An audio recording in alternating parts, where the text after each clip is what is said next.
Bonjour! Bonjour! Cette semaine, un autre beau sujet, puis vous allez dire c'est la même chose. Pas grave, c'est le fun ces sujets-là. Mais celui-ci, ça vient vraiment nous chercher, là. C'est, par exemple, est-ce que vous avez l'impression que votre enfant se fait intimider à l'école? Ou avez-vous l'impression d'être victime des circonstances ou des autres? Ou à votre travail, est-ce que vous êtes perpétuellement en conflit? Est-ce que ça vous interpelle? Oui. Alors, dans cette vidéo, nous allons voir la différence entre un conflit et puis l'intimidation, et puis comment l'hypnose peut aider. Oui, on se présente. Alors, moi, c'est Nancy. Et moi, c'est Chantal. Nous sommes hypnothérapeutes et on fait des vidéos pour justement démystifier c'est quoi l'hypnose et comment l'hypnose peut vous aider. Exactement. Et on dépose ces vidéos sur notre chaîne YouTube. N'hésitez pas à aller cliquer sur s'abonner et ainsi que sur la cloche pour être notifié. On dépose aussi ces capsules-là sur notre page Facebook. N'hésitez pas à nous envoyer vos questions soit au bas ou justement par courriel. Nos informations sont indiquées aussi au bas. On répond assez rapidement. Et dernière chose, n'hésitez pas à rester jusqu'à la fin. On a quelque chose pour vous. Alors, il faut savoir que l'intimidation est un geste de violence. Donc, ça doit être pris au sérieux. Et puis, ça peut même mener à porter plainte à la police. Donc, c'est un geste de violence, puni par la loi, évidemment. Alors, pour que ce soit de l'intimidation, il doit avoir une intention de faire du tort ou encore un rapport de force. Alors, moi, souvent, j'ai affaire aux enfants dans les écoles qui vivent de l'intimidation, mais souvent, c'est des conflits d'enfants.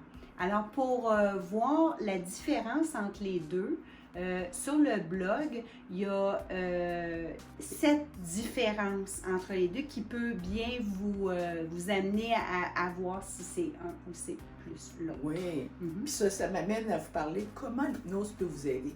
Puis bien entendu, ça va être traité de façon différente et selon la personne. Puis pourquoi? Parce que comme vient d'expliquer Nancy, il y a une différence entre l'intimidation ou le conflit.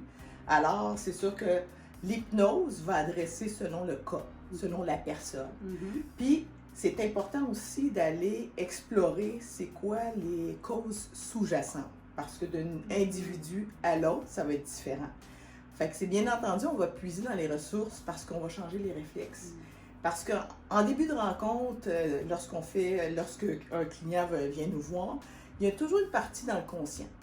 Fait que c'est sûr qu'on doit adresser selon ce que la personne va nous dire. Puis, justement, on veut changer ces réflexes-là. Par exemple, si on a travaillé dans le début de la soirée, au début de la rencontre, la posture de la personne. Parce que ça aussi, ça peut avoir un effet. Fait que dans l'hypnose, on va l'ancrer cette nouvelle posture, ce nouveau réflexe-là qui est plus positif pour la personne. On va aussi aller reprogrammer les pensées limitantes. Parce que si la personne a toujours certaines pensées qui se sent victime. Exactement.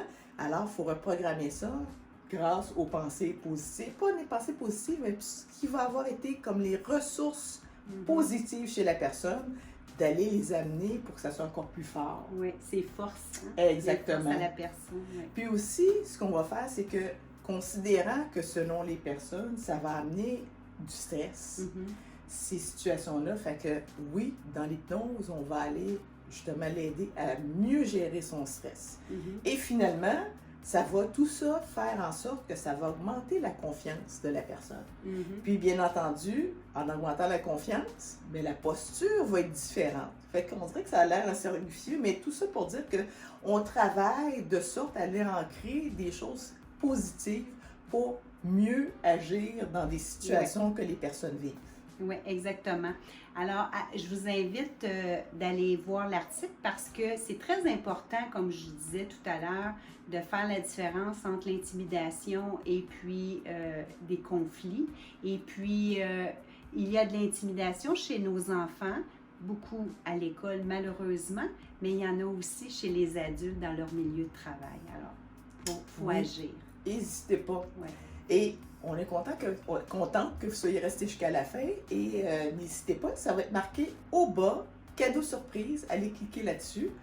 puis, merci d'être resté. Puis, au plaisir encore de se revoir à la prochaine capsule. À la prochaine.